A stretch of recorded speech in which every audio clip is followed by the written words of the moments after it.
Go Jackers. Good morning, all, and welcome to Rec Talk. I had to re-record this video because I had the wrong background up. So Rec Talk's not above making idiotic mistakes. Anyways, before we get into the video, if I've earned a subscribe from you, please do that. It helps. Liking the video helps. Get the videos out to more tech fans. We are doing a Rec Talk live show, the second Rec Talk live show this Sunday. It's a call-in show. So we'll provide a stream link. You can call in with whatever you want to talk about. May it be football related or not. So look out for that. And someone said, man, I've got to, someone just commented on one of my videos, I think Mike, I've got to find some way to be notified that the live show is coming on. Well, if you click the notification bell, you will be notified and won't miss another live show. Anyways, getting into it. I want to talk about Jason Semore today. So Jason Semore is the linebackers coach for the Georgia Institute of Technology and has done a phenomenal job. He has been nominated for Linebacker Coach of the Year under Football Scoop. It's an award they're giving out. And the interesting thing about Football Scoop's awards are they are voted on by coaches. So it's always nice to see how someone is received by their peers, people who are experts in what they do. Excuse me. So yes, he was nominated for Linebacker Coach of the Year. And if you look at Tech's team this year, I mean, the anchor of Tech's team was their defense, and the anchor of their defense was their linebacker play. We had two second-team All-ACC linebackers in Charlie Thomas and Ely that Semore coached and was absolutely able to get the most out of those players. I imagine they will both be drafted. We'll see. They won't go early, but we'll see how it shakes out in the draft. So let's talk about Ely and Thomas. So Ely had 118 tackles this year, 3.5 sacks, 3 pass deflections, and 4 forced fumbles. Thomas had 112 tackles, 2 sacks, 2 pass deflections, 2 interceptions, and 2 forced fumbles. So let's see, that's 8 turnovers between the two of them just from these two linebackers.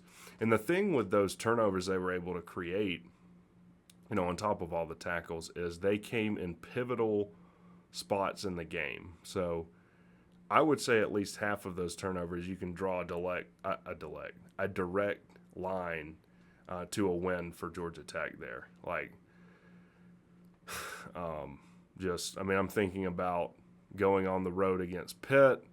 We're able to get some turnovers against Duke, the win against Virginia Tech, and on the road against North Carolina. So, top-notch, top-level play, second-team All-ACC linebacker Semore was able to coach up. And let's talk about Semore a little too. So Semore's been coaching for 15 years now. 2019 and 2020 seasons, he was a defensive analyst for Georgia Tech. Now, how he was pulled on staff was he actually had coached at Temple for a year with Jeff Collins. So, to give Jeff Collins some credit, he was able,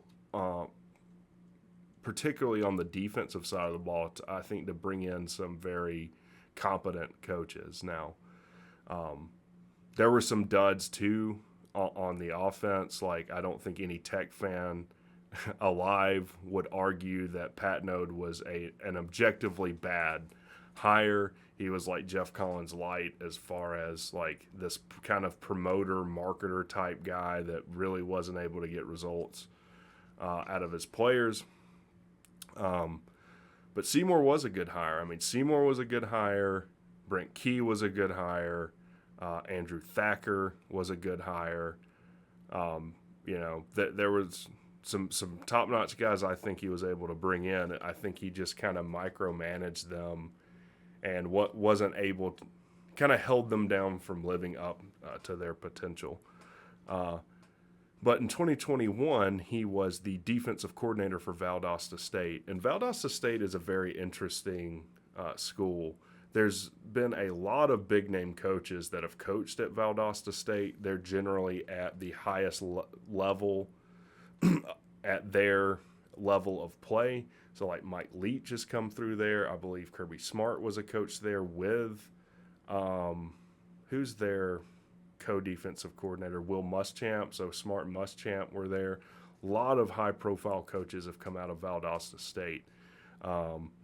So he was their defensive coordinator last year and was able to have a lot of success as a defensive coordinator at Valdosta State. They were 7th in the country in defensive touchdowns, which is a really nice stat to be leading, in the top 10 in the country in. When you're able to score on defense consistently, you're generally winning a lot of football games. So they had 4 defensive scores last year. They were 15th in the country in pass defense with 160 yards per game they gave up.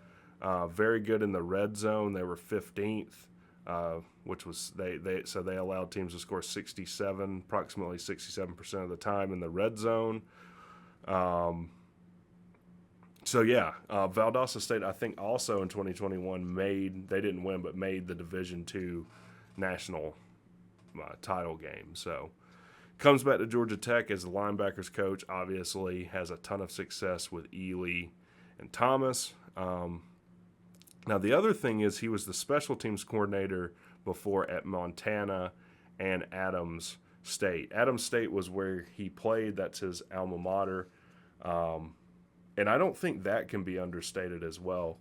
As much of a disaster as Tech was under Jeff Collins, probably the biggest or the most deficient area of play for us was special teams. I mean, we started off the year with 4 block kicks. We were averaging a blocked kick a game for 4 games. I think we had 2 blocked against Clemson, Western Carolina. I don't think we had a block kick, and then had a block kick in the next 2 games. And to put into perspective how horrid that is, how objectively bad that is, I believe the national average is having a punt blocked about every other season. So for us to have 4 average a block kick a game for 4 you're like way in the outlier of like having a 2,000 or something percent more punts blocked than you should be. So Jason Semore is able to take over the special teams. We don't have another kick block. Now, did we have some struggles? Yeah, we struggled with coverage at times. I'm trying to think against Duke. They were able to get some big returns off against us. Virginia Tech, I think, took one to the house on us. But our kicking game was night and day better. I think, did he miss a kick all year, our kicker? We made a change at kicker. I think it was Stewart. And it's like, man, where has this guy been all year? Why were we not able to recognize and make this move sooner?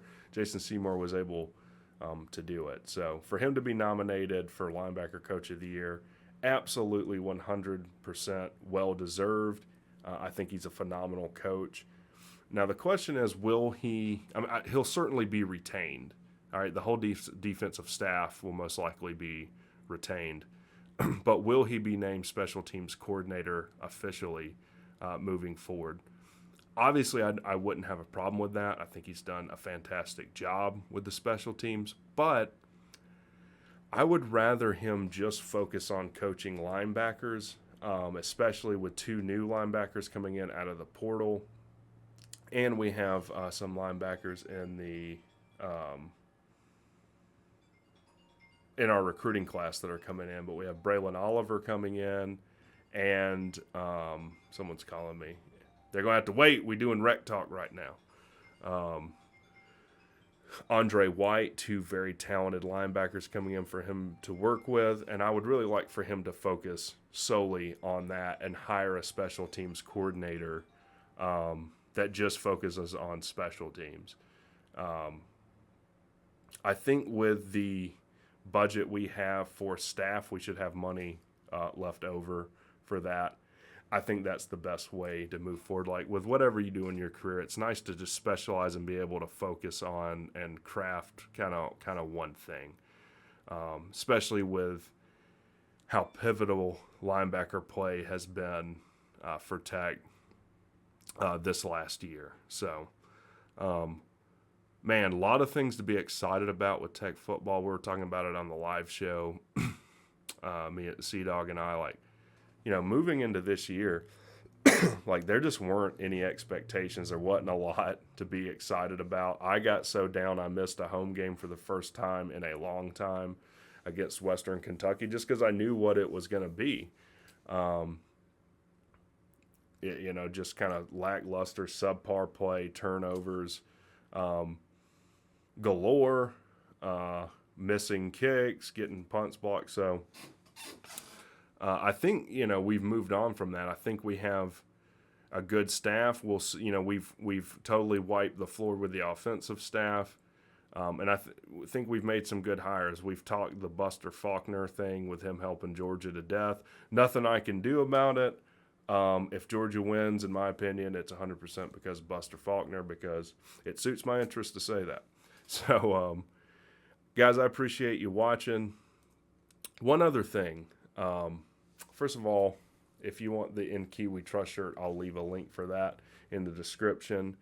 And I'm also in contact with a t-shirt distributor right now for Rec Talk shirts. So I want to gauge interest on that. So if you're interested, if you'd like a Rec Talk t-shirt, I'll get a kind of mock-up of what they might look like. I'm sure they'll be black. And if you're interested in that, let me know. Join the Discord and let me know, or you can email me rectalk@gmail.com, and I'll kind of get an idea of, you know, whether that's something we want to do moving forward. But let me know. Guys, appreciate you watching the video, and I'll talk to you soon.